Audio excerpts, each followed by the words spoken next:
Marver, I don't give a damn if I'm all in on the Cubs hopium. I am all in on Cody Bellinger staying for the Cubs. I am all in on this team being buyers. I don't care if they've had a weekend of the schedule. Their GM and the executive vice president said, we need to see results. They gave them results. They had been playing good baseball before London. They've been playing good baseball after London. They had a little bit of that stumble that completely derailed the momentum, but they have found the way to claw back. And I think even in spite of their ace having an ERA over 8, I'm all in. Marver, where are you at?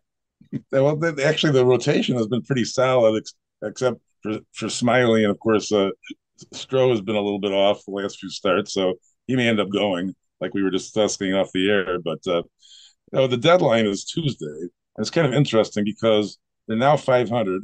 They're 4 games out of the wild card.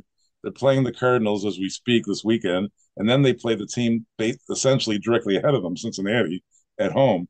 And I know this has been a really grueling road trip. I mean, compared to London, it's very difficult to do White Sox and St. Louis. It's grueling, grueling travel. Yeah, but I To think be that they fair, were able.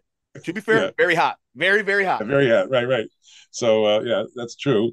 But it's hot for both teams. Yeah, no kidding. I Marver, mean, yeah, I want to get your opinion because you're going to be heading down to the STL in a little bit. You'll be heading to the Lou. Let me ask you this. Cody Bellinger, does he stay or does he go? I believe what's going to happen is he's going to stay and then become a free agent at the end of the year and won't be with the team next year. That's what I believe will happen. Marcus Stroman. Gone. Now he's in their starting rotation, so it makes it tricky. Your full Yeah, thoughts on Stroman. I think he's hurt his chances of staying with his post All Star performances. I mean, he looked unbeatable going into the All Star game. Nice, he wouldn't pitch in the All Star game, and he hasn't pitched since then. Pretty much. He's really been off. So I don't know.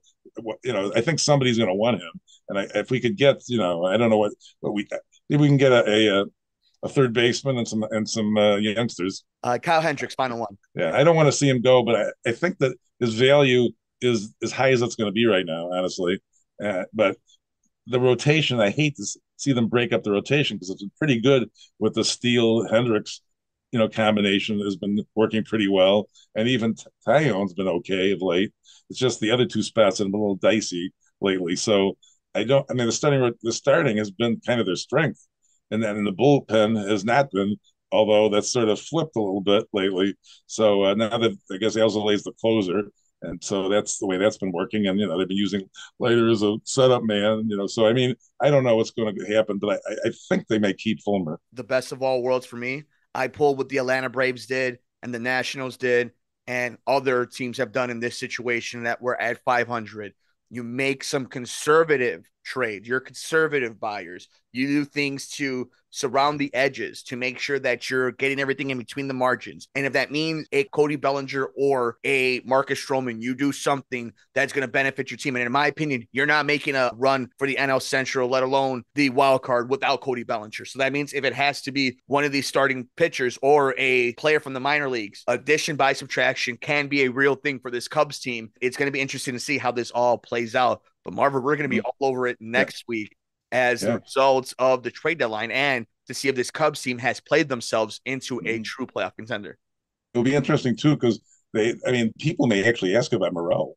I would, if he's available because he's young and he's a great upside. So that That's, might be another one that might surprise us. I think it's all on the table, Marvelous. And we're not even talking about how, for sure, I think the consensus is the Cubs are also dark horses in the run for Shohei Ohtani. So we're just getting started in fantasy Okay. at what could be a very fun time in the North Side. But until Mm-hmm. then, Marver, have a safe trip and Okay. enjoy the St. Louis, the greatest fans in baseball. Make sure Right. you don't accidentally swing and hit a catcher in the back of the head and then get beamed No. in the side. We No. don't want that. That Yeah. definitely did it on purpose, Marver. It's Definitely a. hit your old friend on purpose. I know it's a 6:15 game, but I hope I'm in the shade. Yeah, I hope you're in the shade, and I hope the Cubs beat them up again in the first inning they needed. But we will Yeah. have to thank you guys all so much. Enjoy the rest of your weekend here on the Sports Cubicle. The Marvelous one, Dan Marver, Devin Tingle, Paul Chivari. I'm Mike Mercado.